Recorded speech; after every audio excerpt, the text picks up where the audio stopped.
What we're going to work on today is a wind formula that I come up with to actually make the wind easy. All right. A lot of the guys that actually come through the class, the formulas that we used to use, range times wind divided by 35 to actually give you your hold in mils, or divided by 10 to give you your holds in minutes of angle, or a constant, that's constantly changing.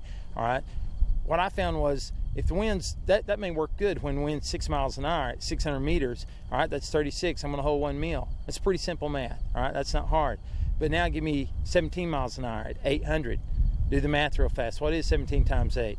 All right, so you go through it and you go, well, 8 times 10 is 80. 8 times 7 is 56. So that's 136. 136 divided by 35 is what? All right, Steve, so come on, Steve, hurry. Let me, hold on a second.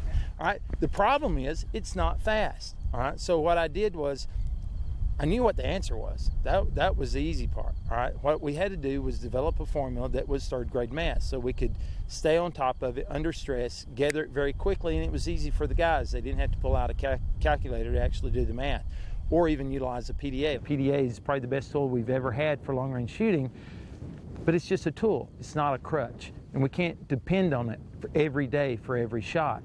All right, so when we look out here today and wind's blowing right now anywhere between 8 and 12 miles an hour, whatever the range is, we're going to move that decimal to the front of the range. So if the target's 500 meters, it starts out as 0.5 mils.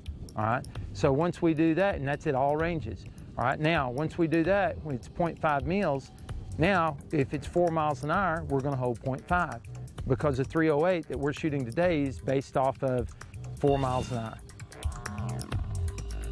8 miles an hour would be times 2 of the range. So at 500 meters, if the wind was blowing 8 miles an hour, we would hold times 2, it'd be 1 mil is our hold. So we'd be holding into the wind 1 mil.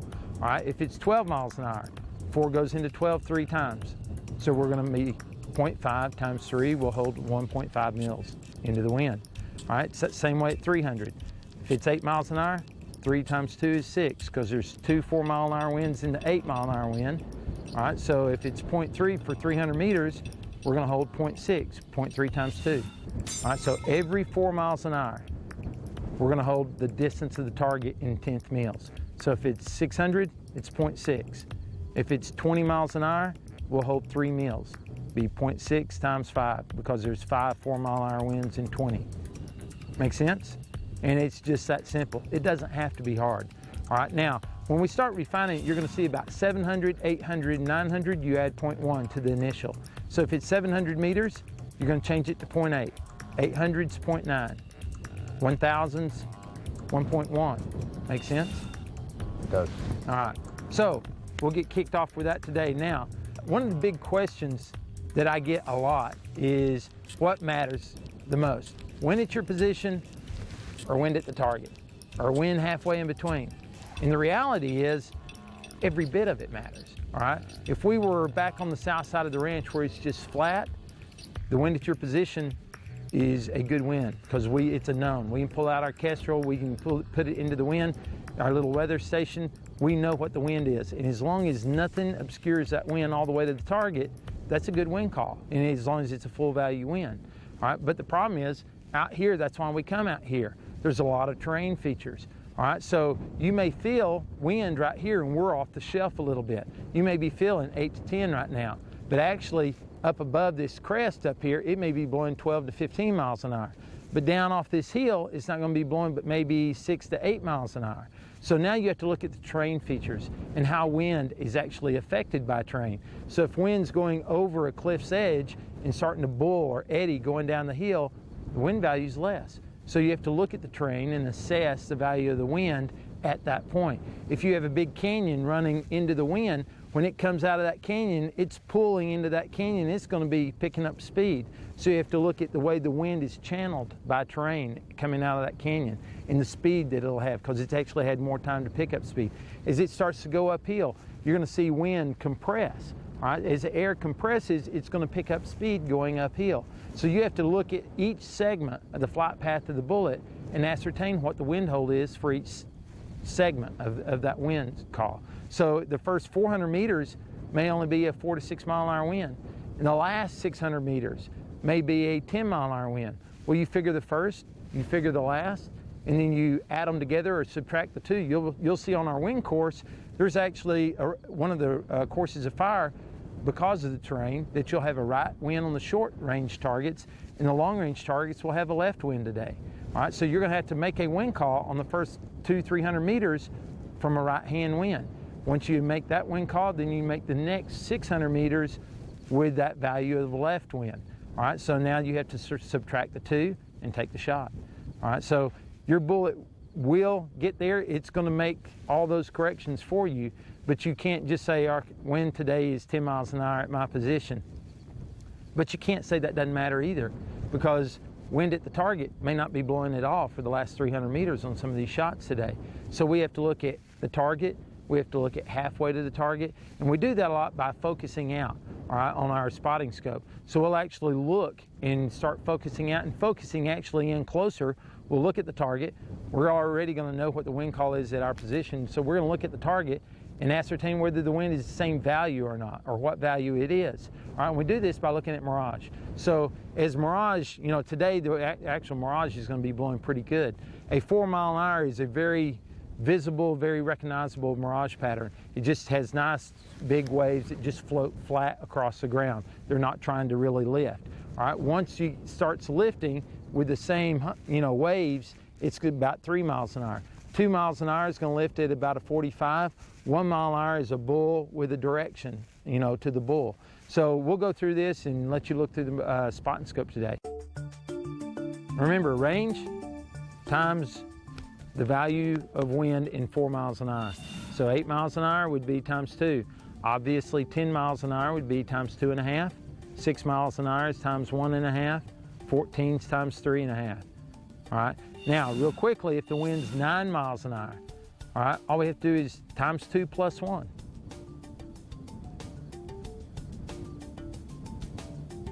All right, it's that quick. Now, up to 600 meters, you could actually, on a 14 mile an hour wind, go times 3, that gets us to 12, and then plus 2. All right, so that gets me to 14 miles an hour. After 600 meters, I don't need to do that anymore, because the reality is if I go to 800 and it's 6 miles an hour and it needs to be times and a half, all right, that's a different wind call by 0.2 mils than if I did times 1 plus 2. All right, because that times and a half of 8 is 0.4. All right, so if I just do plus 2, I'm off my wind call nearly a minute of angle right now. All right, so I need to be aware after 600, we do the 1.5, 2.5, times 3.5, times 4.5, whatever the wind is. But anything under 600, I can do the, you know, times 1 plus 2, times 1 plus 1 for 5 miles an hour. For 10 miles an hour, I can do times 2 plus 2. For what is 7 miles an hour, times 2 minus 1. That makes sense? So it's very simple, all right? This math is really simple, 3rd grade math. You look out at the target, it's 400 meters, it's 0.4. Wind's blowing 12 miles an hour, 0.4 times 3 is 1.2 mils. Hold left and shoot. Hold into the wind and shoot. All right? We good? All right, let's go try it.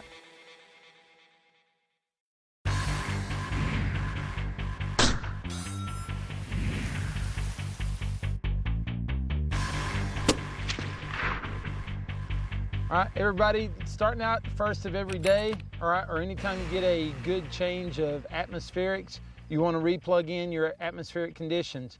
All right, barometric pressure is 27.14. All right, you want to make sure that this is referenced to 0 underneath. We do not reference it to the altitude that we're at. Right now, about 2,600 feet. All right, we want to reference it to 0. All right, so that way the computer is generating a firing solution for the density altitude the bullet is flying through. All right, next we go to temperature. All right, the temp is 76 degrees, and as we increase through the day, as it gets hotter, we'll start changing it. All right, so we will always want to be aware of our conditions. Relative humidity is still 50. Same thing, check a true real fast just to verify. All right, we know there's about 800 meter for the 308s.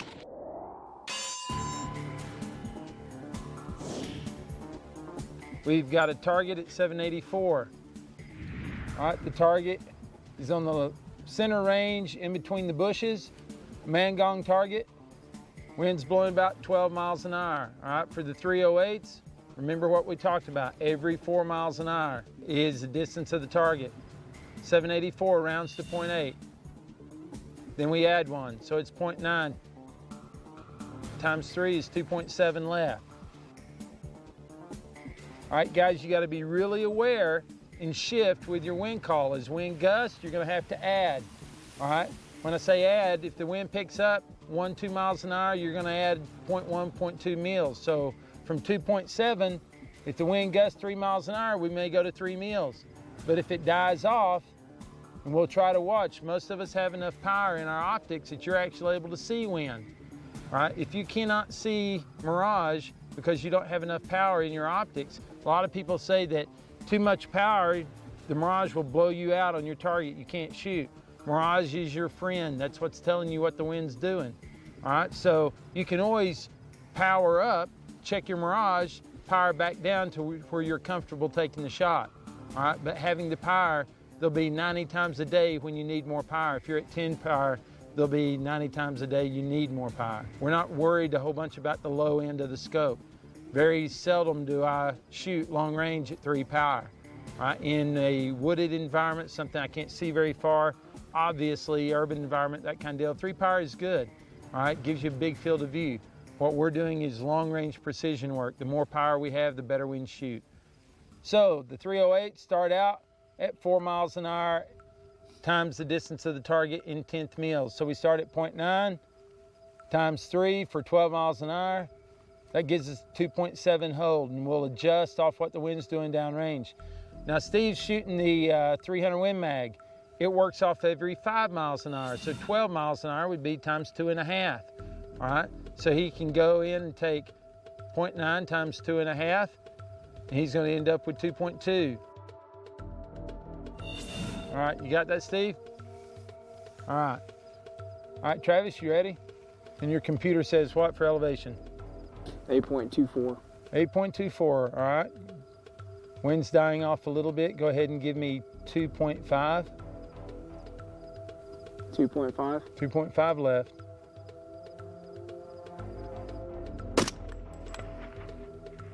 All right, just off his right shoulder.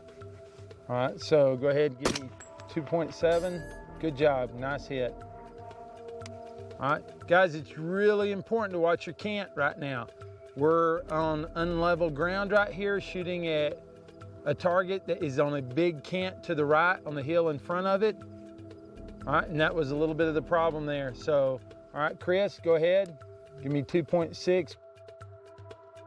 Wind's picking up just a little bit. All right, that's on the left side. All right, so go to 2.4.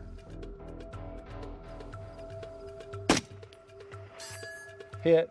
First shot was just off center of the body, so we know you have a good true. Second shot hit just on the favor right side of the target, center body. Good shot. It's about 2.8 wind. Is that what you held, Chris? He held 2.5. Yeah, 2.4, 2.5. It was just cant. Okay. It's That's really because that's what I think I did is I compensated for cant by adding more wind when I didn't really need that much. Yep. All right, you ready, Mike? I am. All right, looking at the wind, go ahead and give me 2.5. 2.6 left.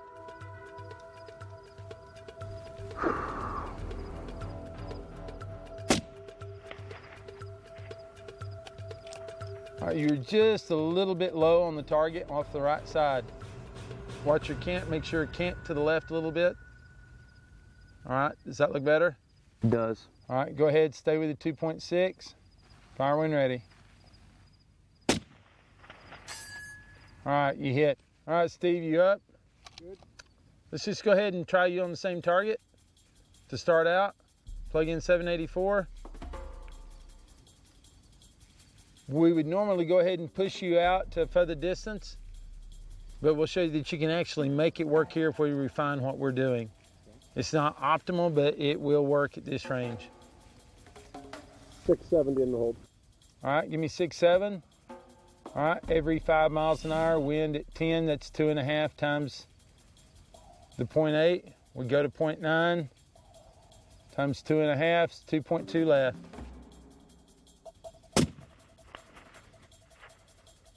Yeah, all right, that was 2.2 left. Yep. All right, elevation was good. Your cant's what's getting you. Cant left, come left, come left. All right, try that, 2.2 left.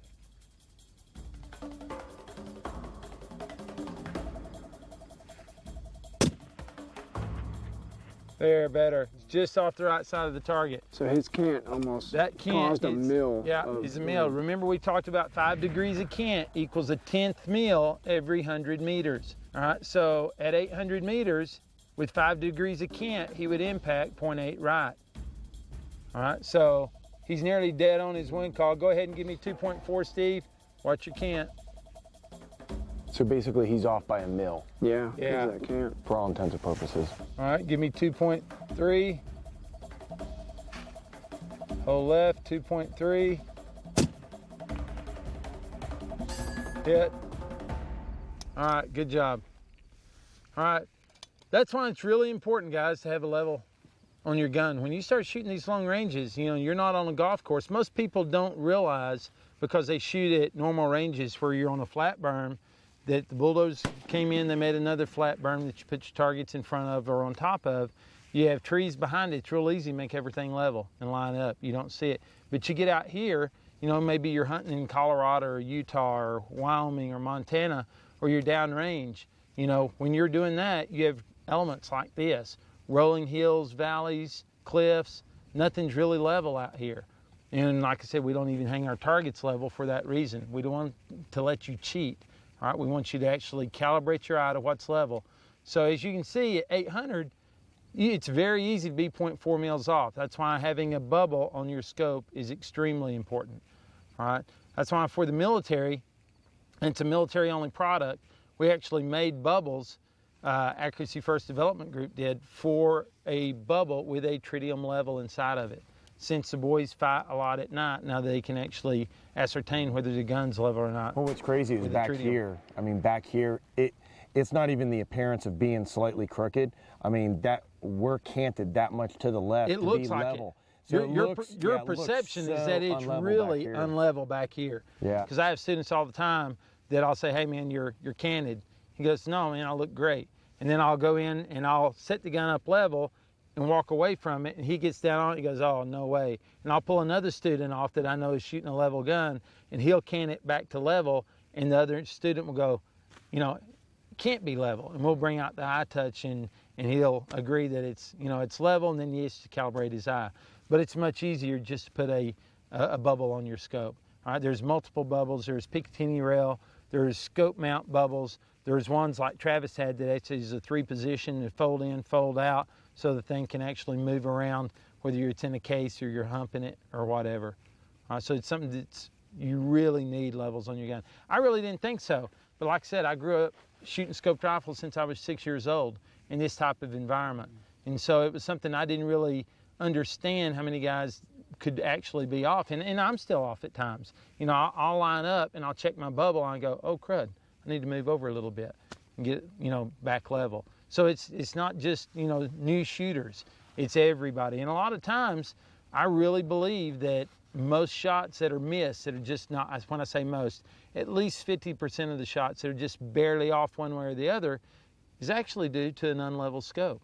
All right, just a slight amount of cant, and it puts you off 0.4. All right, 2.5 degrees is actually hard to see for most people. So if you're just barely off, we do a second shot correction, and you go, well, the wind's doing something downrange that we can't see. All right, so from that, we go ahead and make that one wind call, and now we think we're pretty good through the rest of the day because we're retaining that same cant through our shooting. When the wind value isn't really what we're shooting, but because the cant, it makes us get impacts. All right, so we actually cheat the system. But out here, that's why we have a course here, move over 40 meters, and we've got another course pointing in a different direction. And we do that on, you know, 6 different courses. We have a wind course for that reason. So you're moving around constantly. You're not shooting in one wind value. We can't cheat the system. You're going to have to make a wind call every shot, all the way as we move around these hillsides. All right. So now that you've trued your gun, make sure you go ahead and save your gun. All right. And guys, like I said, every time you do your atmospherics, make sure you're looking at a reference 0 barometric pressure. It's very important. All right, now what I want you to do is, if you have a laser rangefinder, whether you're using the Mosquito or the PLUR 15C, go ahead and laze the targets, all right? If you don't have a laser rangefinder, I want you to go ahead and mill the target. So you'll mill the width of the target's 16 inches wide, all right, has a 12-inch head. All right, you can actually mill the total combined together if they're not overlapping. You can mill the head, you can mill the body, do the TR under target, the mill relation formula.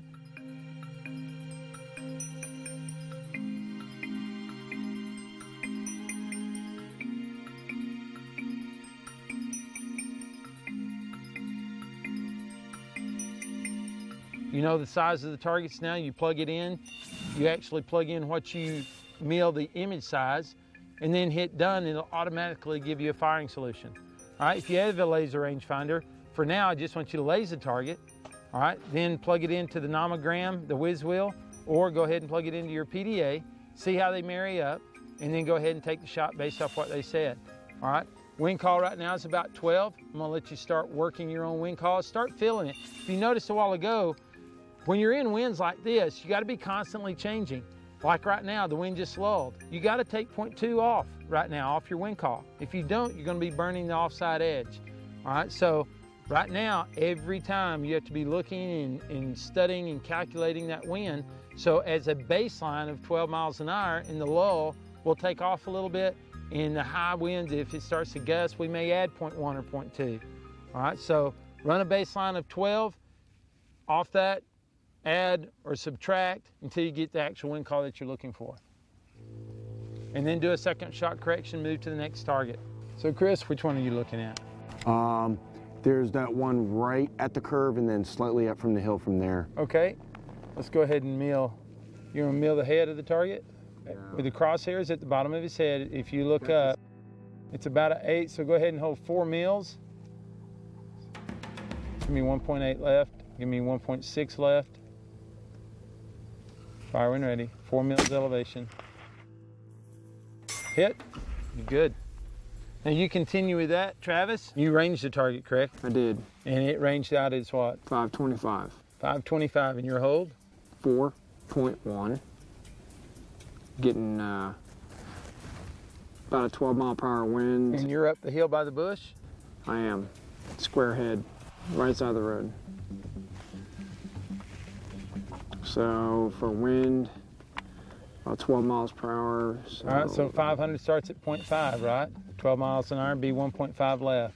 1.5, okay. It's just on the edge where it's starting to crest and go up a little bit, so wind's gonna start picking up. There's a canyon to your left, so we can anticipate that the wind may actually be a little bit more going through that area with the terrain features. So go ahead and give me 1.7 left right now.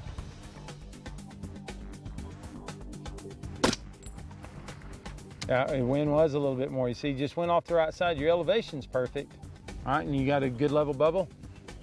Nope, that's what it was. That's what it was. All right, so go back and give me the 1.7 left. Just barely right, all right? Just make a full second shot correction. 0.4 to center. There you go, excellent. And when we're talking about that full second shot correction, what you don't want to do is baby step it over, guys. If he hit 0.4 right, instead of being 1.7, we need to be 2.1. Get in the center of the target. It's always better to be strong than it is to be on the weak side. All right, it's never got a chance on the weak side. Plus, we want to bracket it. All right, so if you know your math formula gave you a edge hold, all right, you know the bullet's moving some left to right, so why not go ahead and aim off the left side a little bit? If you're just going for hits on steel, you need to favor and bracket your target so you're shooting at a full 16-inch target instead of an 8-inch target. Mike? I'm going to start with Chris's first target. The round head?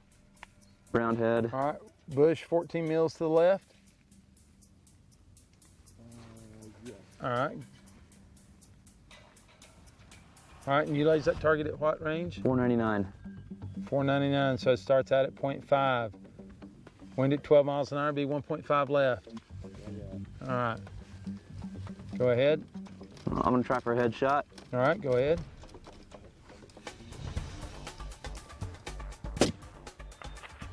All All right, that wind, do you feel the wind die right before you pull the trigger?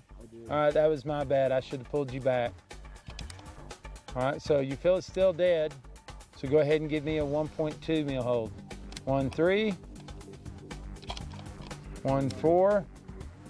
We're just gonna be changing their headshot. You see what we're doing? Yes. Once we make our baseline call of 1.5, then it's my job, you know, if you have a spotter, to continually be changing that.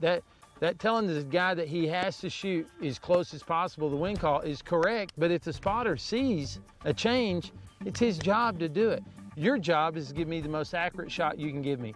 That doesn't mean a hurried shot. If I'm seeing a wind change downrange, it's my job to give you that correction. I can't just blurt something out and just hope you get a hit, and now it's because you didn't shoot close to my wind call that's actually off. So it's my job to actually have told you, hey, come down to 1.3, give me 1.2. Continually be talking, letting the guy have confidence his wind call is correct. Right now we'd be up around 1.6 on that target. All right, Travis, where you at? I'm at 717. It's a small 12-inch head plate. All right, I'm on it. Got it. 717, so I've got 7 mils elevation. Yep. And for wind, I would go 2.4. All right, 17 turns to 8. 8 times 3 is 2.4.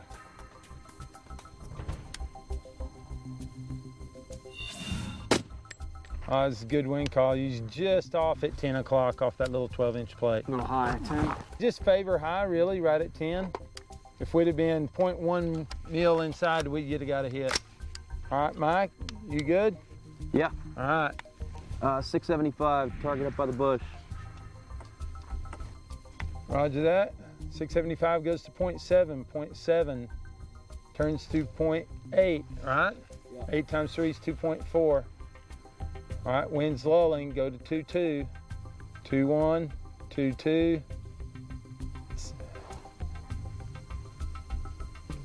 2.1. Parallax adjustment. Yeah, Stand by. good job. Always adjust your parallax, make your target in clear focus every shot.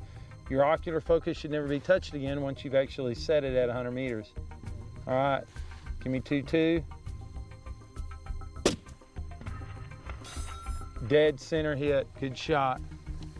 All right, now constantly work on that as we're changing. As you know, we called a 2.4 wind, but it started lulling, so we started making those corrections every time. All right, good shot. All right, Steve-O, you're milling targets? Correct. Where you want to go? Second target back, left side of the road at the bend. I see the target that you're talking about. Go ahead and mill it. What do you get? About 0.5. All right, that's a 12-inch head in height at 0.5. He should be right at 610. So what does the PDA say? 610, 4.3 hold. 4.3. So go ahead and give me 4.3. Now your time's 2.5 on your wind, all right, because it's 5-mile-an-hour winds. If we're dealing with 12 miles an hour, it's actually back down to about 10 now, so only do times 2. So 0.6 times 2 is 1.2 left. All we do is take the range of 0.6 for 610 every 5 miles an hour with a 300 wind mag. 10-mile-an-hour wind be 1.2. Go ahead and send it. All right, you're just barely off the right edge, but you're actually a little bit high. All right, wind's picking up. You can feel it.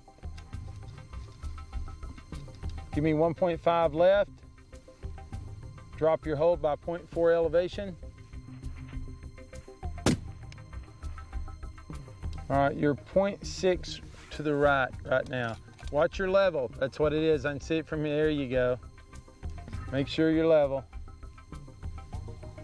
All right, same elevation, but let's go back to our wind call. Wind's probably 10 to 12 miles an hour.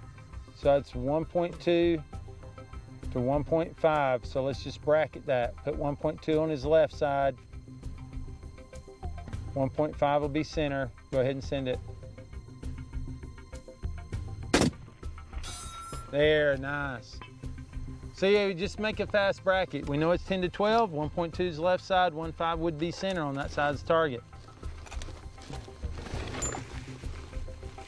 All right, where you at, Travis? I was thinking about that 1,200 meter plate. All right, let's go on out and shoot at the 1,200 meter target.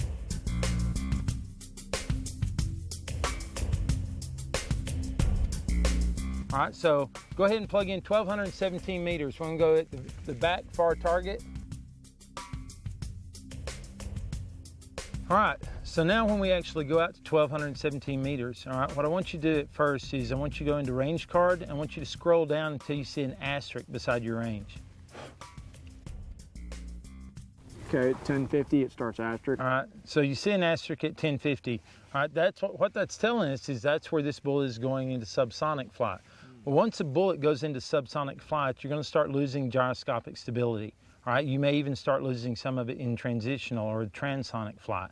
All right, so once it starts losing gyroscopic stability, basically what you're going to have is more drag on the bullet due to the more surface area exposed to the oncoming wind. What is drag? All right, drag is BC. All right, so you have two types of drag, density altitude drag and BC drag. All right, it's still just drag. So when you shoot out at distances in subsonic regions, you're going to have to actually change the BC because that's the variable that's actually changing.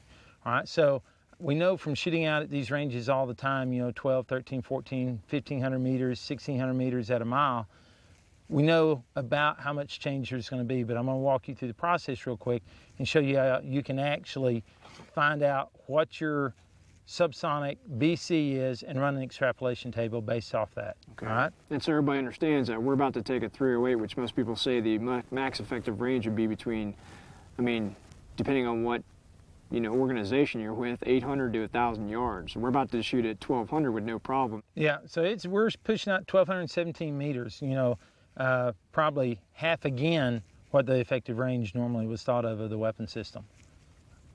All right, so go ahead and add 1 mil to your hold right now. So what does the PDA tell you? Target is now 1217. 19 mils. 19 mils. So I want you to go ahead and hold 20 mils on the target. Okay. All right. So go ahead and line up. And everything that you do right now is going to show up big. So loading your bipods, and this is part of the class. By shooting at these extended ranges, we actually start seeing everything that you do wrong behind the gun. All right. So which really goes back to what we talked about a long time ago, which is all fundamentals and consistency. Absolutely. So as long as you're consistent with your fundamentals, and what we're doing now might look like more advanced technique, but as long as we apply to fundamentals, we can do it. And now I'm also zooming back from 25 power to 10 power just so I can see my 20 mil reticle line. Exactly. Since it's the first focal plane reticle, as you back off in power, you're going to actually get to see more mils, as opposed to a second focal plane reticle that the reticle actually stays the same size. And what Chris was stating earlier, it is just fundamentals. That's one of the main reasons we push out to a mile with 308s. It's kind of like, it's a tool. Once you understand how to use that tool, I tell people, you know, when you change your alternator, you have to buy that one wrench that's shaped like a 90-degree angle.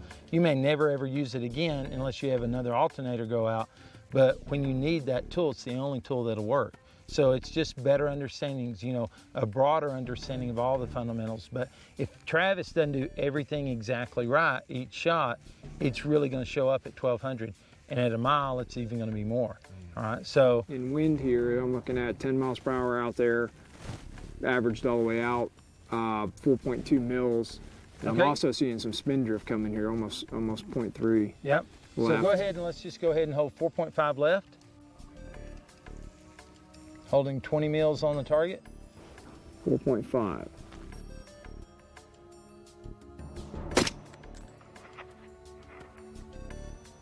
Just off his right shoulder. All right, just go ahead and give me 0.4 more mils left. Send another one.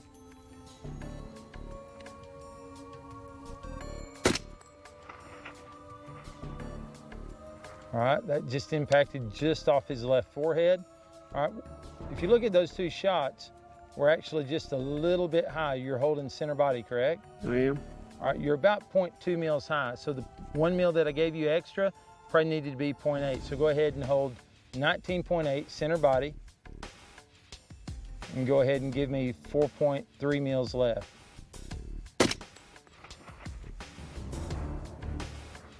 All right, the wind lulled. That was 0.8 left. So we'll watch the wind, make sure it doesn't change. Go ahead and bracket off, come to 3.6. That's pretty weird through there because of the way those two kind of plateaus come together and come up on that other hill. As you can see, we have two big canyons on our left side allowing wind, and there's another canyon even before we get to that last one. So we have three different canyons of winds creating different velocities. All right, go to 4 mils for wind, go left. Hit. Excellent, nice. All right, so you can actually see your elevation though was from basically headshots, just above his right shoulder to just off his left forehead. All right, that's an 8-inch head at 1,600 or 1,217 meters. All right, so then when we moved you down, you were just off left side center, which was still within that exactly where he was holding, and then he got a center body hit. All right, so really the weapon at 1,200 meters is really holding about an 8-inch group right now. All right, and that's within all the errors that we present into the problem in our shooting. But that was really good. All right, so now what you're actually going to end up doing is you have to actually true out your BC, all right, because that's a variable that's actually changing right now. So we go through the same process of the truing drop, but we true our BC, and then we plug in our previous conditions under our drag coefficient table. So that's I mean, from everything that I've always been taught or seen and heard or read books about, it's pretty amazing to show that the bullet just showed me everything I needed to know. And it's so controversial out there when people even think about going with a weapon system like this past that range. And from what I know with you can push it even farther. Absolutely. And basically, we just let the bullet create the formulas for us. We're not doing anything, you know, wazoo. We're not coming up with anything just hairy, scary. We're actually letting the bullet develop the formulas for us. It's science, yeah. Work, and I mean, I'm curious to see how much farther we can go with it. Oh, we will. We'll continue pushing on. All right. All right.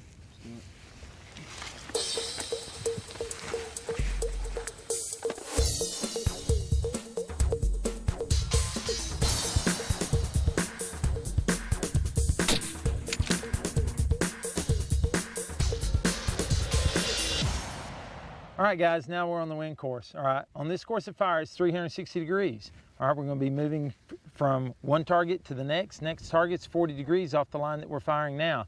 The value out of this is normally when you get on a range and you're going to be shooting in a certain direction all day long. All right, you make your first wind call, you make a correction, you pretty much build your own algorithm in your head pretty fast. You know, everybody's smart enough that you see, hey, maybe it's a 7-mile-an-hour wind down there, so you do all your math on that.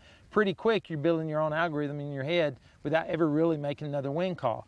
All right, so what we do when you come out here, it's 360 degrees. You're having to make a wind call every target. Every target's going to be different all the way around this. We're starting right now, nearly pointing due south. All right, our last target's going to be pointing southeast, but we're going to go all the way around to get back to it. All right, so once we get started, I want you to look at the terrain. Terrain's going to tell you everything. Right now, wind's gusting between probably 14 and 18 miles an hour.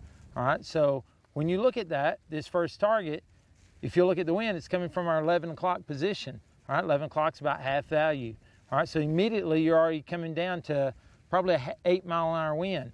As you get wind wrapping around this hill in front of us, you got about the first 250 meters, pretty much a non-value wind. It's coming straight into you.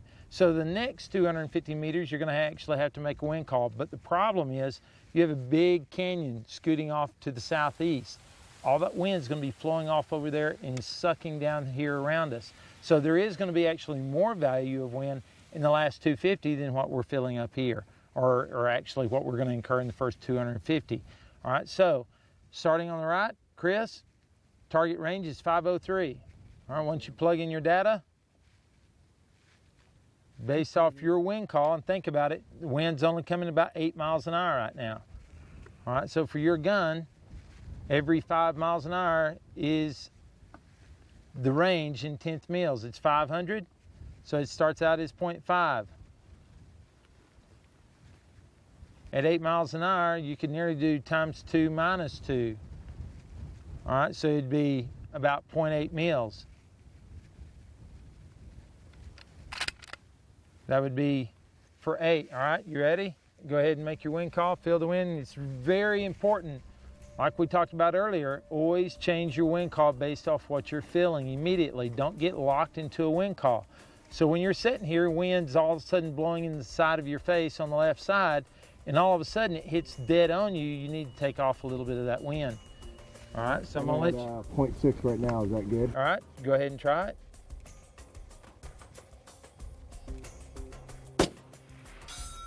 Beautiful, excellent. All right, Mike.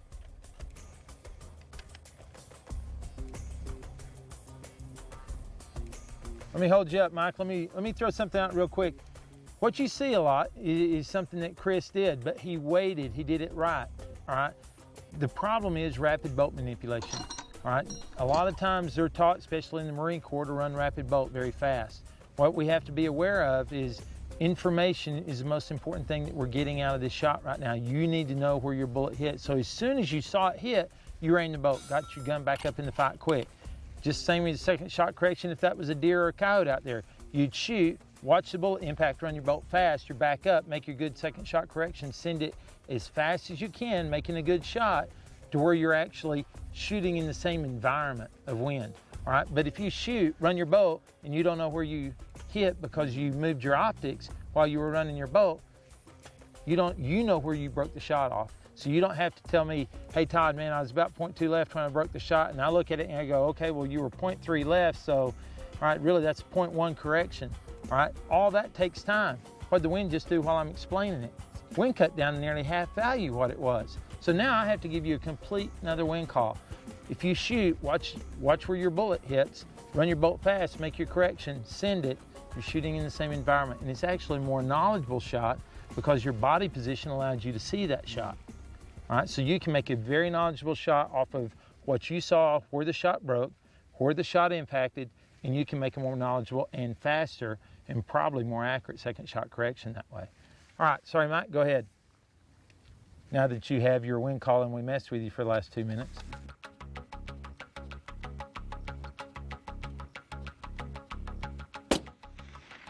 Nice, very nice. So what was your wind call? 0.7. 0.7, excellent. All right, Travis. 3.5, 0.7.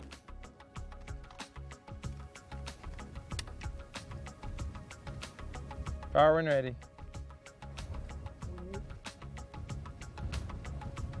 Now the wind's picking up. Very good, bottom right edge. Still got a hit though. You caught it though and you came up. If you would have stayed with the 0.7, you'd have been off the right edge. Good call. All right, Steve.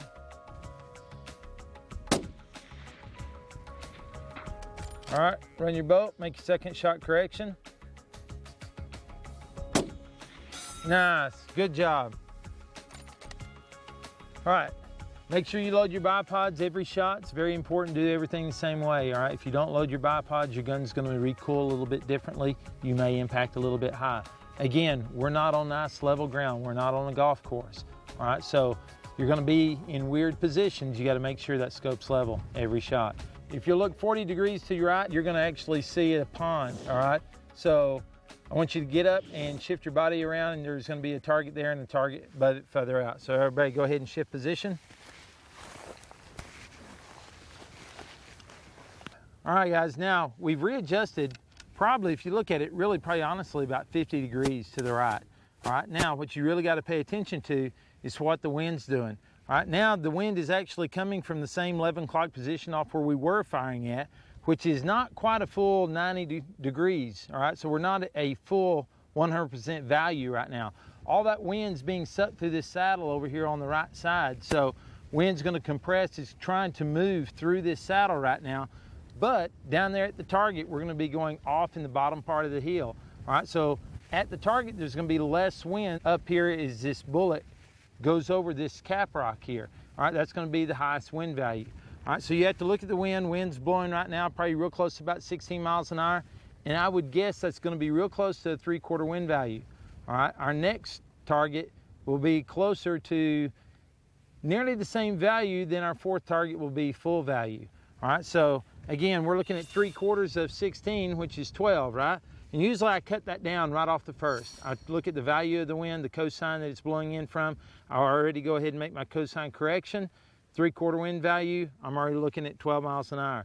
As you can see right there, wind just came down to about 8 miles an hour. All right, so we're gonna have to make that adjustment as we go. All right, so a 3/4 wind value of what you're feeling. All right now is about 14. All right, so Chris, and the best thing to do is don't look at doing a whole bunch of math and then recomputing it. Figure a baseline and then sit there and figure off that what the wind's doing and make your corrections. So baseline we're gonna say is probably right now about 15 miles an hour. So for me, about 1 mil or 1.2. All right, target range was 435, right? So I'm So on, that starts us at 0.4.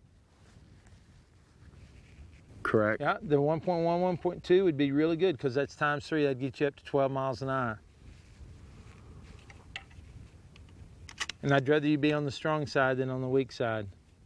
So let's go ahead and feel that wind. Yeah, though. it just died Yeah, down. good job. Starting to pick back up. Stay with your first call. Very nice, very nice. All right, now the wind's really gusting for Mike. Okay. Range 435. 435, wind's gusting nearly 18. That's about a 3 mil. 3 mils. All My right, elevation, wind call. wind's dying back a little bit. About 1.1 on the low side. 1.1 on the low side of the wind's good. We're in a good medium wind right now, slight to a gusting. gust. So if you take your 1.1 as your wind call, hold center, and as it starts to gust, you just move it left in the target. All right, starting to Gust is gust. stronger. About 1.3. Staying constant at the high wind. Very nice. Nice shot, Mike. Very nice. All right, you hit on the left side, but that's good. You were averaging, you were looking at the wind, and you were playing the wind. That 1.1 was a good wind call. All right, but you made your target bigger. I've got a question for you, Yep. Todd. I mean, with us being right here and all this grass in the way, and I mean, there's a good chunk of stuff in front of us. My question, I guess, is, I mean, is it having an effect? Does it not matter? I mean, No, it everybody won't matter. says don't put it in front of you. So Yeah, your bullet's not going to be affected by this type of grass and what we're shooting through right now. Now, if we were shooting through brush, yeah. That's a big misconception too, because they'll say, some people will say, and I've heard it as a kid growing up hunting, that if you hit even the smallest piece of grass, it's going to deflect your bullet. Yeah, and a lot of times they'll say, even a blade of grass touching your barrel will mess with the harmonics. Don't believe it. We'll tie 550 cord around your heavy barrel. I wouldn't do it to a hunting barrel, all right? But around your heavy barrel, we'll tie a 550 cord right at the end of your forearm, wrap it around a telephone pole, and cam into it, pulling on it, and you'll still shoot shots at 800 meters in a standing position. All right, you'd never ever think of doing it that way, but it's just the lessons on harmonics. Plus, you have a short barrel. I love short barrels. They're stiffer, all right, less harmonics, less harmonic shift, less impact shift with cans as we go can on, can off. So I'm a big fan of fast twist and short barrels. All right, Travis. All right, I got 2.9 elevation. Yep. Steady 14 mile per hour wind, 1.47 is what I got for wind, so I'm gonna hold 1.5. All right, feel the wind starting to back off now. Nice shot. Wind came up just as you was breaking the shot. That was really nice. Yeah, and I dropped the wind off about 0.2. 0.2. Yep, good job. All right, you ready, Steve? Yes, sir. All right, wind's picking up a little bit. 2 mils hold, and I'm about 1 mil, a little strong to the left. All right, you're shooting a 300, so your wind call won't be quite as much as theirs. So it's about 1/2 mil. It's not quite that either. It's you're probably looking at a 3/4 wind off what they were holding. So it's every 5 miles an hour. Give me 1.4 left. same elevation hole. Favor bottom third of the plate. 1.4 left, aim and squeeze all the way through. Let it be a surprise break. Nice, perfect. All right, See what trigger control does, Steve? Amazing. all right. Everybody bolt up. We're gonna move to a different position. Now we're gonna move again about 40 degrees off to the right again. All right, so we'll get up, move into the next position, and we'll lay back down. Next shot's gonna be 783 meters. All right.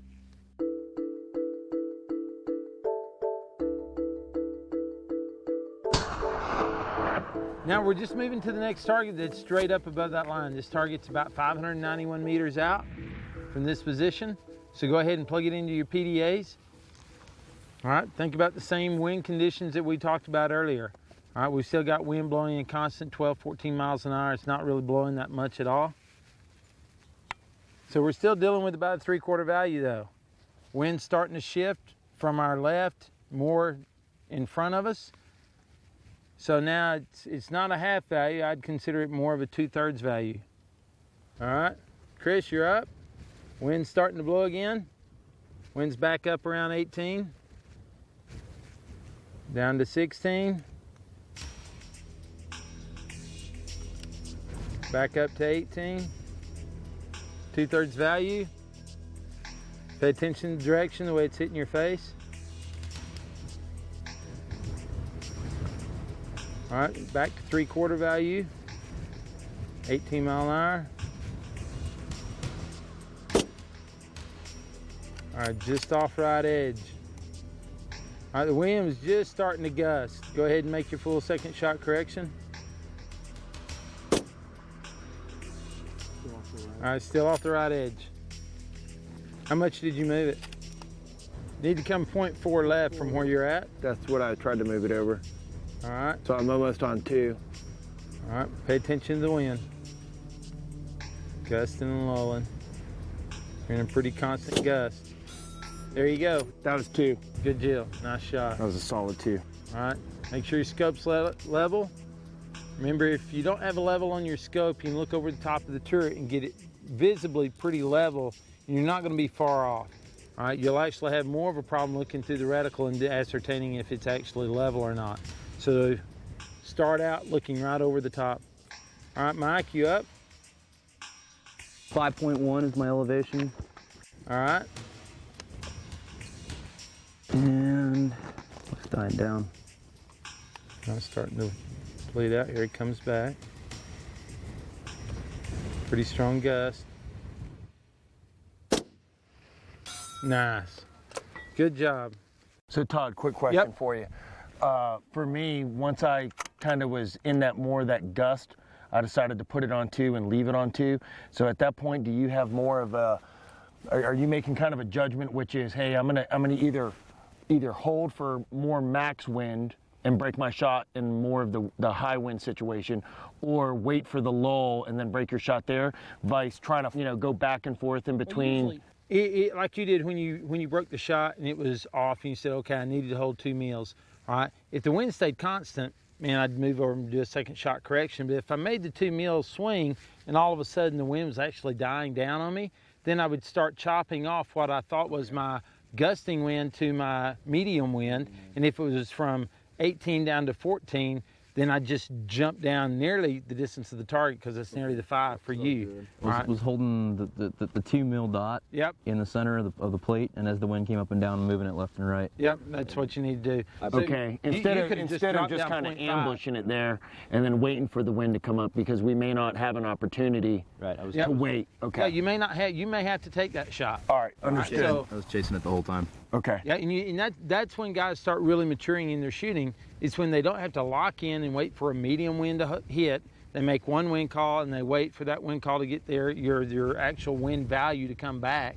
So you got to be constantly changing and understand how much wind's going to move that left and right. If you was using the PDA, you'd actually plug in, hey, it's gusting from 13 to 18 miles an hour, and in that we'd know where our swing was. So it may be a 1.2 all the way to a 2 mil hold, and if it was dying, we'd all of a sudden we'd know it's 1.3, so we'd drop down to 1.3, then jump up to 1.5. As it kept gusting, come on up to 2 mils. Okay. All Thanks. right. Travis? All right, 591 meters. I got a 4.9 elevation, 1.8 hold on the wind. 7. Oh, All right, that wind shifted there or something. good level. So that was, I need to go, Scope in level. scope was not level. There you go. All right, so you were about 0.6 mils off, Yeah. and that's how far you are. So you probably had about a 5-degree cant. Hold the same wind. Okay, Give me another shot. You good and level? good and level. All right, wind's gusting up a little bit more. Add 0.2. So you're at 2 mils now. All right, it's dropped out just off the 8 o'clock. Load your bipod. Make sure you maintain bipod. Check your level.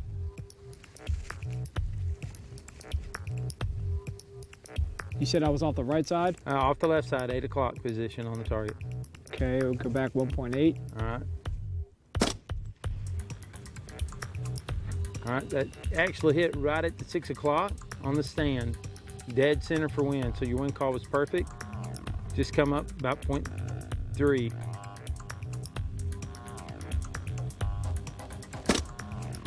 Hit. Nice shot. Good job. Excellent. A lot of times it's just that load, getting that consistency. We're not in a real comfortable position Yeah. right here too, so a lot of times it's I got rocks in places that I don't normally would like them. All right, Steve, you up? Your 1.6 was good a while ago. Use that 1.5. Go to 1.6. Bottom edge of the plate. Nice. Good job. All right, guys. The next target we're going to shoot at is 770 meters out. All right, we're probably looking at really close to about 110-degree swing from where we started out. All right, winds gusting anywhere from 12 to 16 miles an hour right now. It's not blowing a whole bunch, but it's certainly blowing us off enough to get off a 16-inch target. All right, so go ahead and figure out your dope, 770 meters. All right, now we're in a full value wind. All right, so if it's in its gusts, it's going to be ×4 for the 308. All right, so we're at 800, really close to 800, so it's 0.8. We add 1, that's 0.9. All right, so at that distance, we're probably looking at close to 3.5 mil hold. All right, as it's lulling, all right, that's going to be basically 4 times the 0.2 off. All right, so we're going to have to be aware of that. So if it's 14 miles an hour, it's only going to be times 3.5 of that 9. All right, it's really lulled. Chris, you ready? Yeah. All right, wind's only probably about 10 mile an hour right now, so it's ×2 for you. So give me about a, starting to move, give me about a 2 mil hold. Or you got something else? I was in between 2 and 2.5. Okay, go ahead. Let's start out in the lull and at a 2. Starting to pick up a little bit. That's 2. All right, it was just starting to pick up a little bit. All right, yep, go ahead and go to 2.4.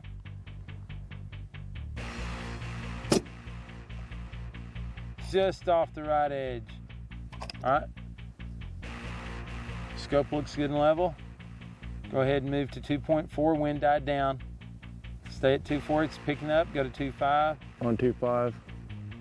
All right, picking up, go to 2.6. Fire when ready. Still off the right side. All right, picking up with the wind. Wind's gusting. Go to 3 mils. Hit. Nice. All right. Mike, you up? Yep. Probably 8 mils for the elevation. And my wind hold will be 3.2. All right. Starting to lull a little bit. It's picking back up. Gusting. Back down to medium wind. Wind's dying. Nice shot. Good job. That was 2.9. All right. Excellent. Way to play the wind. All right, Travis. Same thing, 8 elevation, 2.9. All right, fire when ready.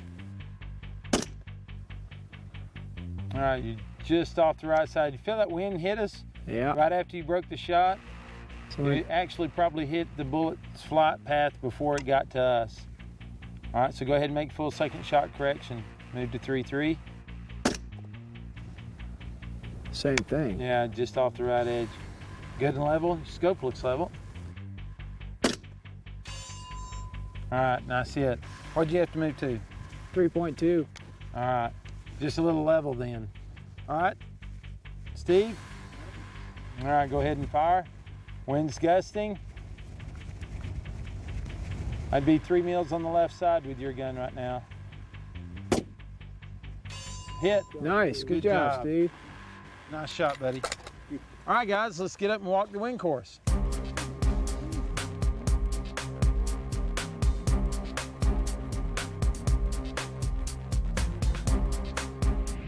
All right, guys, we moved 180 degrees off where we were firing a while ago. All right, first target's 532 meters out. It's just right off that pyramid point to the right, going up the crest of the hill about halfway up. All right, wind value is still about the same. It's backed off to about 12 miles an hour, but it's only about a 3/4 value. So figure your wind at about 9 miles an hour right now. All right. So Mike, you're up first. Seems like it's a lot further than 500 yards. It does. Yeah, Just because there's no land in between us and that thing. And really, that's the deception there is you're seeing all the ground. That's one reason that max point blank, really doesn't work that well. It works really well when you're talking short distances, but when you start doing estimation by eye of range, and you're in an element that's not your home environment, it really gets to where it's really deceiving. You start missing a lot of shots. So that's when we teach, doing flash meals, getting something really nice and close for an actual meal, and then holding an associated meal on it. So, or actually really milling the target or ranging it, because you'll see the target here in a minute, 635 meters out, and it looks like it's 800 because you see a lot of the ground, then you don't see the next canyon. It's setting up on top. So the range estimation by eye works for close range stuff, but it really doesn't work well when you're not in your home environment and you're shooting across canyons where you can see all that ground. All right, Mike, you up? I am. All right, so I got 4.1 mils elevation, and I'm gonna hold 1 for wind. All right, that's good. Watch the wind as it's picking up, but I think you'll be fine. Nice hit. Good job. On your boat. There you go.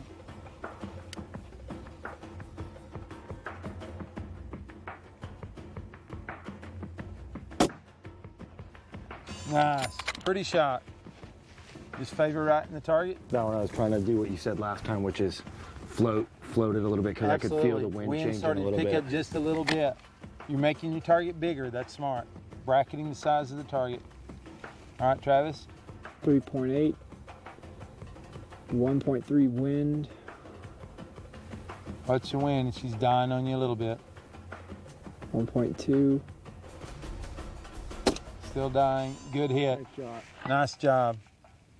All All right, next target. Tighten your can. All right, stay in your position. Just swing to the right, guys. We're just shifting fire. All right, target range is 528. All right, but be aware, guys, we've shifted more into the wind. We have more wind value. All right, wind's still about 12, but it's nearly full value. We're probably looking at least 3/4 to full value. So bracket in between the two. Mike, you got it? On target. All right, fire when ready. Wind looked good, right? Yeah, wind's high. just barely left. Did you hold 1.3? I did. All right. Now you look at the target. Target's 500 meters out. It starts at 0.5. Full wind value of 12 miles an hour would be times 3. So it gives you a 1.5. Go ahead and try it. Wind picking up slightly. Go to 1.6. Hit. Nice shot, Mike. Nice job. That looked dead center too, huh? All right. You ready, Chris? Yeah, I'm floating between 1 and 0.8. That'd be about right. Just off the left side, 9 o'clock. Did you hold 0.8? I was right in between 1 and 0.8. All right, just swing over. Go more solid 1. Yeah, Give it a solid 1. Elevation, all right? Yeah, elevation's perfect. Oh, wow. I must have pulled it. Now watch the elevation line you're on. Nice, good shot. All right, Travis. All As soon right. as it quits swinging a little bit, or if you want to time it and try it, go ahead. 3.8, 1.5.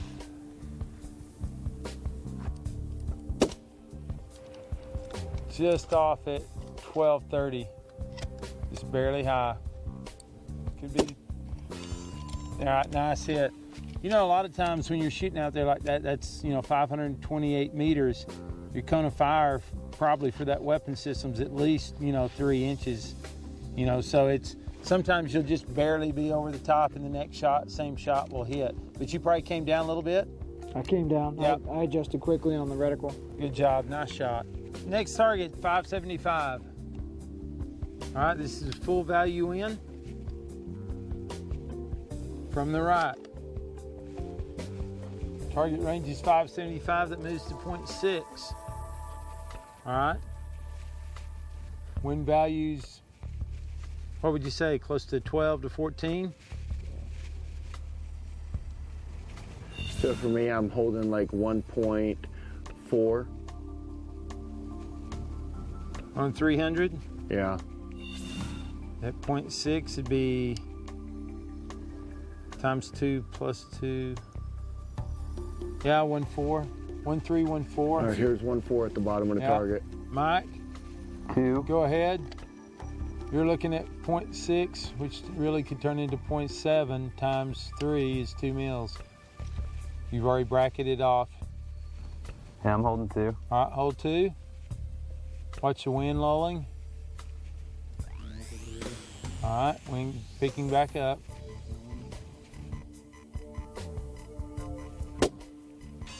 Nice. Biting the right side, right off his sternum, halfway to the edge. Good shot. Biting his heart.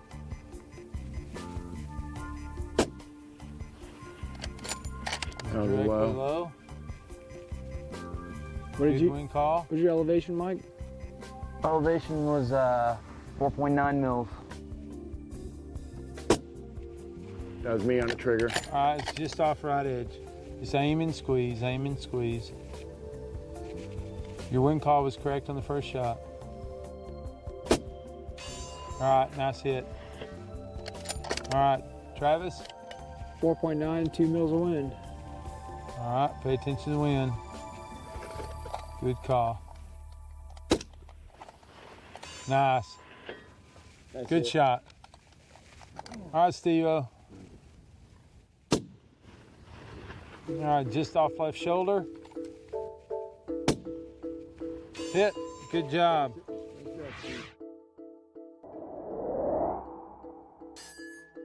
Hey guys, how'd y'all like the wind course?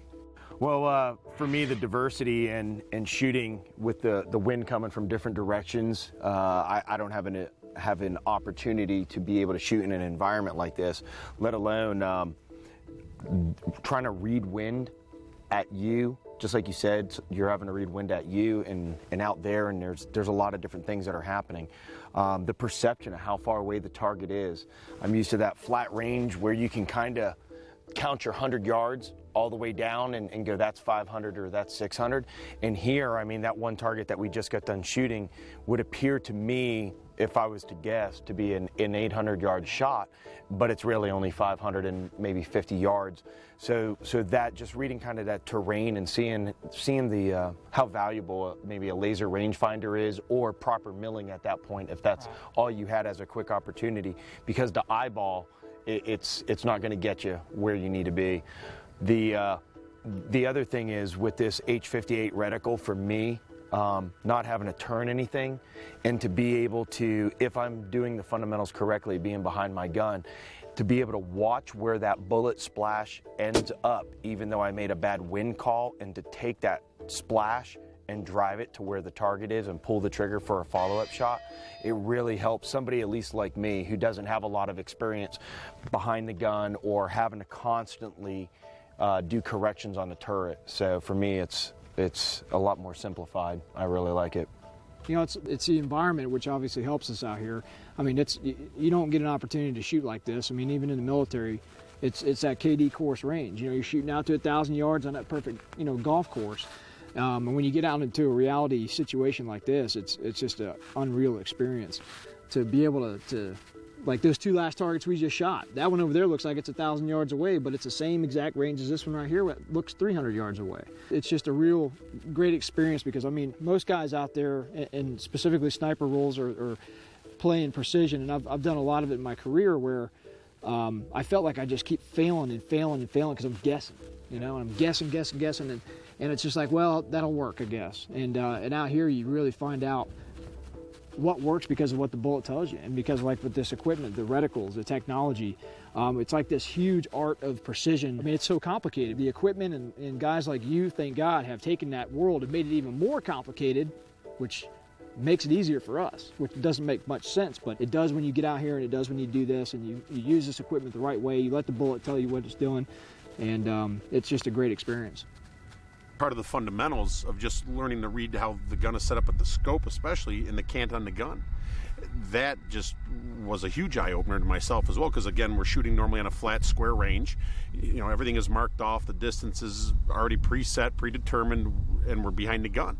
And everything's leveled, everything's squared up, everything's true, but you get on this terrain, and the terrain features are changing, the perception of it all, and then realizing what you think the gun is set up straight, it's not, and you realize once you get more of a cant and a heavier cant left or right on the gun, that in turn with reading the wind really adds up. That's really a good part of the fundamentals, truthfully, of learning the system for myself. Yeah, that's the big value of what we do when we come out here and do training is get you off that golf course. You know, we're trying to get you in a real world environment where you're not laying on level ground, sorry, but that's kind of what we brought you out here for. And you're shooting in real world environments where there's terrain features. You know, you're shooting on a flat range or shooting in woods where they've cut out a strip of woods, and you don't have that kind of wind value constantly changing. When I normally go into a base somewhere and we have a range that's, you know, been locked on 3 weeks out, that's the range that we have for that day. You know, and that may be the range that we have all that week, but we don't get to bounce around and swap ranges. This is kind of like 10 days of training wrapped up in one for the learning curve that you're getting out of it, because it's not, you don't get to shoot for 30 minutes and then move over and shift and shoot for 30 minutes, make a couple of misses, get your wind call down, shoot for another 30 minutes. Here it's one target, next target's already a big shift in the value of the wind. So what you actually learn by shooting this way is really calling wind, because on a normal range, you're gonna make 1 or 2 real wind calls in a day, and then you're kind of fudging around it. But here, you're forced to really have to make that wind call every single shot. Well, that's the thing for those guys out there that are, whether you're a hunter or whether you're that guy overseas putting foot to ass for your country, I mean, you don't get to choose the moment. The moment's going to choose you. And sometimes you got to take what you can get, and that's the bad thing about, I think, that institution or organizational inertia of sitting on that same range for a week and shooting over and over at the same thing. That's, to me, a training scar. Yeah, you know, it's one of those deals.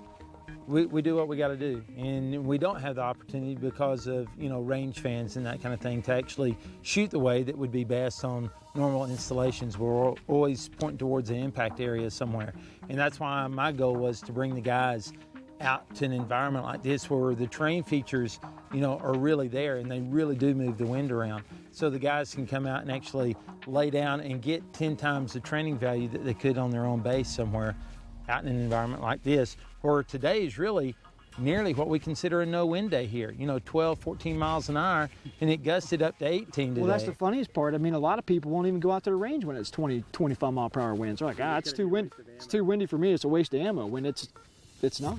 And actually, you'll find that you get a lot of confidence once you're out here and you shoot in 20, 25 mile an hour winds, 30 mile an hour winds, shooting at 8-inch plates at 12-inch plates at, you know, 900 meters. The guys leave the range after a week, 10 days of training, and they feel confident. If the wind's blowing 23, they're mad when they miss that 12-inch plate by an inch, you know, and they're just having a fit. But it's inspiring because you know they have confidence. You know, I had some guys show up one time, it's like wind blowing 40 miles an hour, and the higher command called up and said, hey, y'all stay out of trouble. And he said, hey, sir, you know, he's making us shoot every day, you know, and this stuff. He said, we're watching the weather, stay out of trouble. And he said, you know, they told me really when we were out there shooting, they didn't feel like we'd actually be able to do as well as we did during that training cycle in that high wind. And then when they left, when the wind was only blowing 20 to 25 miles an hour, their confidence was super high that they could hit every target out there. Well, I think that's where the bottom line is like when we first came out here today, even in 15 to 20 mile per hour winds, I started cringing. I'm like, oh man, we're actually going to shoot in this. And the confidence boost is, I think that is the bottom line. We preach failure points every single day in our own you know, methodologies and in our core principles. And that's exactly what this is a failure point that on that ladder of excellence that we've all reached up and grabbed one higher because now we're confident with 20, 30 mile per hour winds. Yeah, my failure point has been with this gun is just gun setup. You know, I had a real long length of pull, and every time I came out here and I'm trying to get behind the gun, I'm trying to get as straight as I can. I pull the trigger and, you know, the gun jumps and I can't even see where that bullet impact is on my grid on that 58 reticle. And at that point, you know, the gun dives down and, you know, the funny thing is you figure it's on the ground, I'm behind it, I'm going to stop it, but as you get into, you know, 300 Win Mag or 338, it's really important for that gun to jump straight back. And today, after just removing one piece, just something as simple as gun setup that you covered yesterday, by removing one piece, that gun's jumping straight back, recoiling straight back, which allows me to see that hit or miss, primarily that miss, which is most important, and then do a quick correction on it, where normally I'm trying to hurry up and manhandle the gun back just to try to see did it hit to the right or left, but I can't even measure whether it was, you know, 0.2, 0.4, or 0.6. I can't even measure it. I'm just like, well, I was to the right. And now I'm actually a little more detailed just in getting into gun setup. Yeah. So it kind of goes back to what you say, you know, if you spend a little bit more time on proper gun setup, it helps all this out here, you know, and but if really, not, it's just a compiled train wreck. And we really have to take the time as type A personalities to really set up the gun properly. You know, most of us have shot for most of our life, you know, and so it's real easy to take it for granted and jump on a weapon system and go, yeah, I can make it happen. All right, the value that you got out of actually setting up the gun properly is huge, as you saw today. Yeah. You know, and then, you know, the other side of the coin, in actual training on the winds that we got to train in today and changing every course a different direction of fire, with all that combined, normally what we could have done on a normal flat range somewhere, you know, on your normal range, it had taken us 5 days to get to the level that y'all are at today. Y'all were making excellent wind calls on your own, you know, so I was just there as a backup to kind of make you think, hey, watch the wind, it's slowing down, that kind of deal. But y'all are already at the level to where y'all are already building that confidence, you know, and it's one's from basic setup, just like you're saying, because now with the basic fundamentals, setting up the gun properly, doing the right things behind the gun, now you can actually take that shot, see where the impact is. But you gain the knowledge of each shot, and that's what we're here for. You know, and then it really becomes, you know, a self-learning tool once you have everything set up right. You know, once you get the base formulas down, really, long range isn't that hard. You know, long range can be really made pretty easy. It doesn't have to be that hard with the math. That's when we kind of slowed everything down and made the formulas that third grade formula, you know, to where we can do it quickly and we have confidence in it and it works. You know, coming from my division, you know, wind is one of the single biggest variables we deal with on an everyday basis on the airborne operations side of the house. And that's a variable we have to learn to respect and read properly for our calcs or whatever it is we're doing driving parachutes. And I see a lot of the similarities between mechanical turbulence examples and some of the methodology we preach, but seeing all that put together, you know, there's a lot of controversy out there over, you know, which wind is the important one, the one at the gun or the one at the target. And just your no-nonsense approach to it's all important. It's all valid, and showing us that bullet flight all the way from the gun out to our target, and you know where you're nipping a little bit off and where you're adding that value back in, and how to come up with a very complete picture of that firing solution and how to read that wind. It really simplifies the whole process. Hey Todd, thanks for a really great and informative day. You know, it's just a quick reality check, and that's awesome. So thank you very much. Well, y'all are a fun bunch to work with. You're all real knowledgeable shooters. You're real mature in your shooting. So, I mean, you're just going to get better and better, and this is going to just get easier and easier.